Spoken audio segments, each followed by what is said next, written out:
YouTube, how's it going? The Goat House is back. Today, we got my tight end rankings for the 2021 NFL season, going from 32 to 1, so the 32 best tight ends in the NFL for this upcoming season. So, essentially, predictions, rookies can be involved. We did quarterbacks, we did running backs, wide receivers. Next, we got some offensive linemen. Then we go to the defensive side of things, and then we'll rank some units, offenses, defenses. We got all the rankings here. We got all the predictions as well. Join us, smash that like button, subscribe. Be much appreciated. Make sure you follow that Twitter. Speaking of the Twitter, at GOEDERT NFL is linked down below. But yeah, we got sneak peeks of this video already posted on our Twitter. Try to post more to our story on YouTube, things like that as well.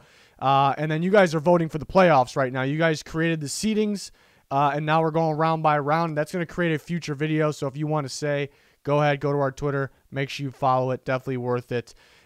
So the back part of this video, 32, Jordan Akins with the Texans, fells out of there. So could he get more production? They do bring in Brevin Jordan. So we'll see what goes on. You have Deshaun Watson's the quarterback. I think that boosts his production, which would boost his rank. I just don't think Deshaun Watson will be the quarterback, but pretty productive, kind of sneaky productive, Akins that is. And then Cole Kmet, 31, a little quiet rookie season for maybe the projected best tight end of last year's class, even though it was on the weaker side of things. But he had moments here and there. They started getting him going later. He's a tough dude to bring down after the catch. I think Jimmy Graham being more effective than expected, and Kmet being a rookie kind of slowed him down. Well, not slowed him down, but I guess getting him going got him going a little later than expected. But I think he'll step up a little bit here in year two. EBRON, tough to rank. He's still a solid option, receiving threat. Definitely needs to catch the ball better, more consistent hands is what he needs. Now you're bringing Freiermuth, so that kind of divides it up a little bit. We'll see who gets more targets when it's all said and done. But I ranked him at 30. Kyle Rudolph kind of going from being the #1 guy in Minnesota, and that was kind of getting taken over a little bit, now to kind of being more the #2 guy we expect with the Giants. So you think he falls down a little bit. But I still actually think he is one of the better red zone targets in really all of football, because he's such a dominant contested catcher. See the one-handed catches he has every single year. So he'll be a factor in the red zone. He'll get touchdowns. He just don't expect really much yards in the open field at all from him. But he'll be a factor in the red zone. If we're ranking tight ends based on their red zone ability, he's towards the top. Just not a lot of production, maybe some touchdown production. Dalton Schultz, Cowboys tight end, was pretty productive last year. Interesting because Blake Jarwin's coming back. They gave him a bigger contract than expected. But he could be, I thought Schultz's year last year showed me that he could be better than Jarwin. So I ranked him to not rank Jarwin. But that's going to be interesting how they divide that up if they insist on Jarwin. So that's going to be very interesting.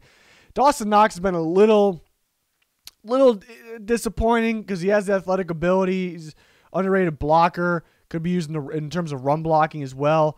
Even getting kind of that next level. So I guess he could be impressive in those ways.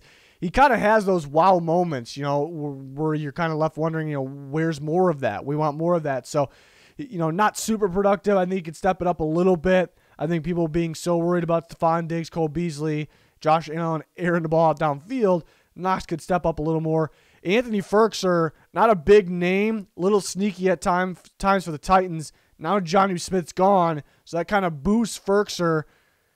If they're running a similar offense, Firkser could, really could get boosted in terms of the reps that he sees, the opportunities that he sees. So he honestly could finish better than 26. Doesn't really haven't done anything, wow yet. But he, going into the season, he's gonna get more opportunities.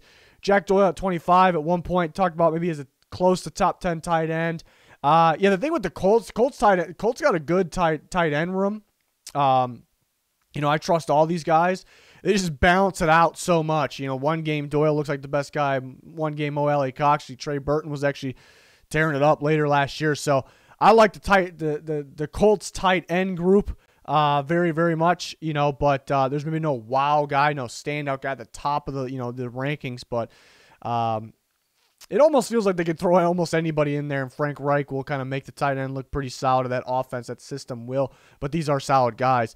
So actually 2 in a row here. ALIE Cox, I think he could be better in this, really. He's kind of a freaky option, downfield as a receiver. There was times where he would go off, but you're kind of left wanting more. Where's more production here? I think it's because it's just so split up between the group of tight ends. They draft one too, grandson at SMU. So they're adding in the mix. They just like dividing it up. So it's hard to rank these guys high, but a guy like Mo Alley-Cox is getting better. Sneaky guy there.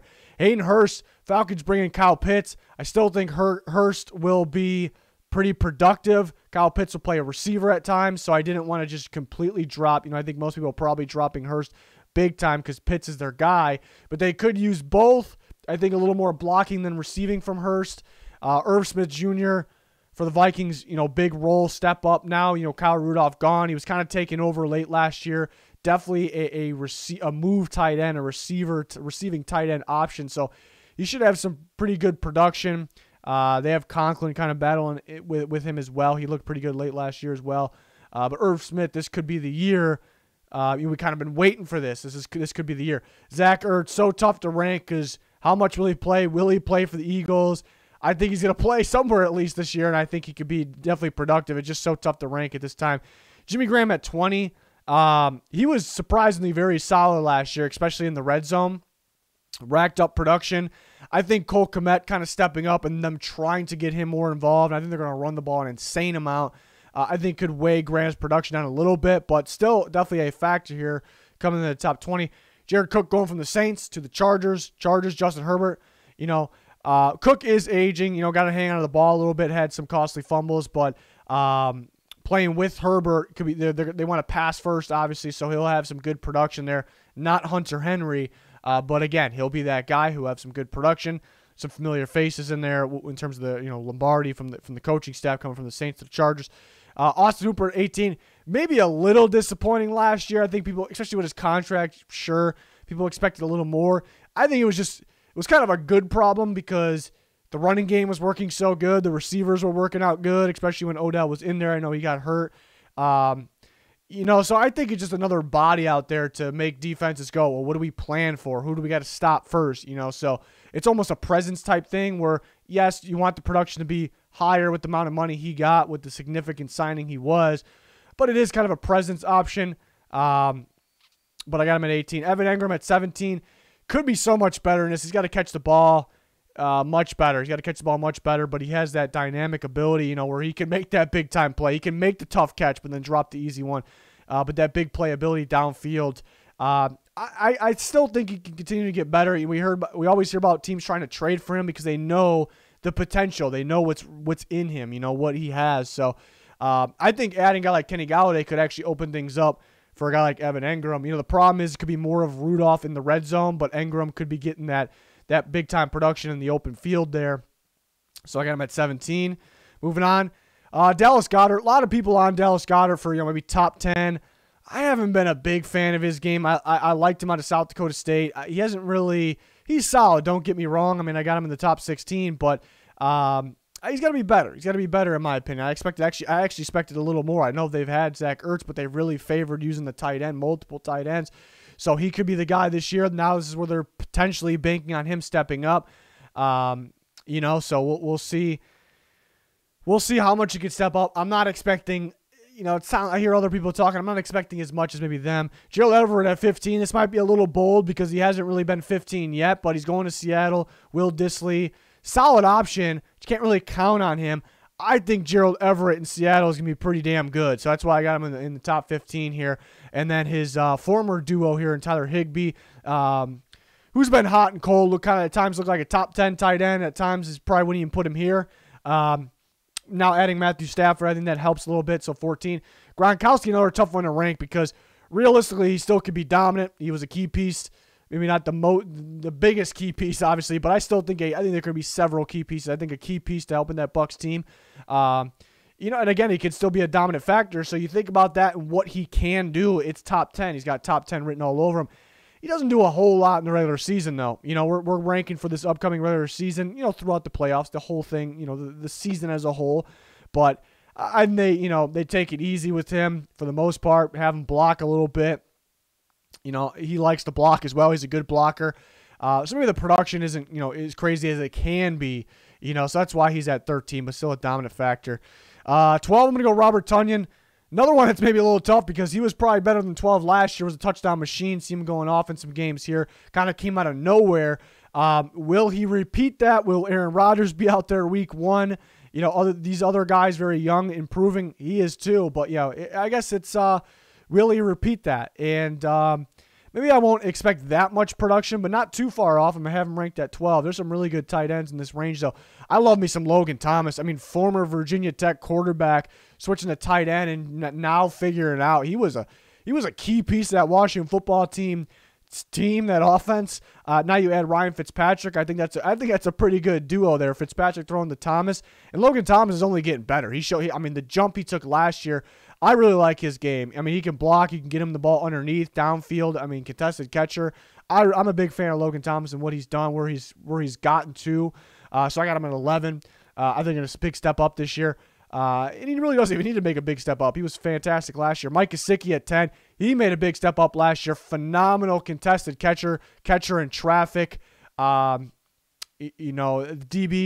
even linebackers don't really phase him when he's got to catch the ball in traffic. Really stepped it up, can catch along the sideline as well. I think having more of a set quarterback in there, maybe the whole year we expect, I think could help him, and he's continuing to develop. I like his ability to play from the slide. Look at Gesicki, pretty big guy, contested catcher type guy. You don't really realize he dominates from the slot as well. So that's fantastic. So I got him in the top 10. Noah Fant, I'm banking on a big breakout season. He doesn't really need the big breakout because he's already, in a way, kind of broken out. But when the Broncos get him the ball, whether it's underneath, down the sideline, he's dangerous. He's absolutely dangerous. Still a young, dominant tight end that is actually getting better. So I think we hope the quarterback play gets better as well. If it's Drew Lock, you would expect him slightly to get better at least, though. So I think that helps Noah Fant, but his progression, such a dynamic athlete as a tight end, especially after the catch. So I think we're going to see big things from Noah Fant, reason why I got him inside of the top 10. 2 Patriots in a row. Most people may have Hunter Henry ahead of Jonnu Smith. The Patriots had to have both, really, but they went ahead and got Jonnu Smith right away. They had to have him. Big plans in this McDaniels Patriots team here. I think, especially if either or, if it's Cam or Mac Jones, it's a system type play. It's going to be those plays for Jonnu Smith, or it's all going to be all about the play design. Just get the ball in Jonnu Smith's hands, and he's still getting better as well. He's also, you think of him as a tight end that is, get him the ball and he's pretty good after the catch, but he's actually pretty good contested catcher in the red zone as well, going up and attacking the ball. So I think they'll have a bunch of play designs for Jonnu Smith. Hunter Henry, better of a traditional tight end, sure. I think he'll be a factor in the middle of the field as well, catching in traffic. But this is a hell of a duo they got here. I think they got big plans for both. I think they got big plans for Jonnu Smith here. Mark Andrews at 6'5", pretty interchangeable, pretty close. I just like Hawkinson's development. I was very high on him at Iowa. I was very high going into last year, and he showed up. He produced. And he's going to continue to develop.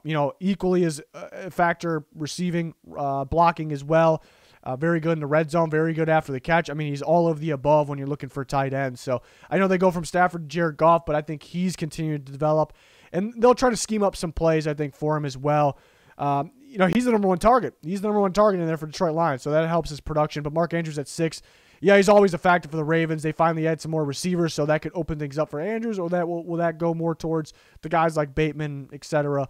But Andrews, another one of those guys who make that spectacular catch, and then he'll, maybe a little more consistent on the hands I want to see from him, but definitely a dominant factor here, so I have him at 6. And now we're on the top 4. Yes, I got a rookie at number 4 because we are predicting this season. Kyle Pitts is that good. He's not just a tight end. We'll also see him play some X receiver. We'll see him play inline tight end, move, which is a slot tight end, and then X receiver as well. He'll be a factor. He'll have tons of production. No Julio Jones there definitely helps. He'll be big time in this Arthur Smith scheme. Definitely the best tight end prospect we've ever seen. So he will be a factor, that is for sure. Another Darren Waller type player. Couldn't put him at Darren Waller quite yet. Darren Waller is actually getting better, believe it or not. Darren Waller is closer to being number 1 than I think people realize, but he's going to come in at 3. I think the receiver unit hopefully getting better for the Raiders could actually open things up for Waller because I think the game plan is always for Waller. I got Kittle at 2. Very well could end up being 1. Got to stay healthy. I trust him to stay healthy. I'm going to trust him. It's disappointing for everyone that he got injured last year because the league needs him, and the 49ers need him, obviously. So very well could be number 1, just very, very underrated route runner with his footwork. and we know how dominant he is after the catch. I got Travis Kelce at 1.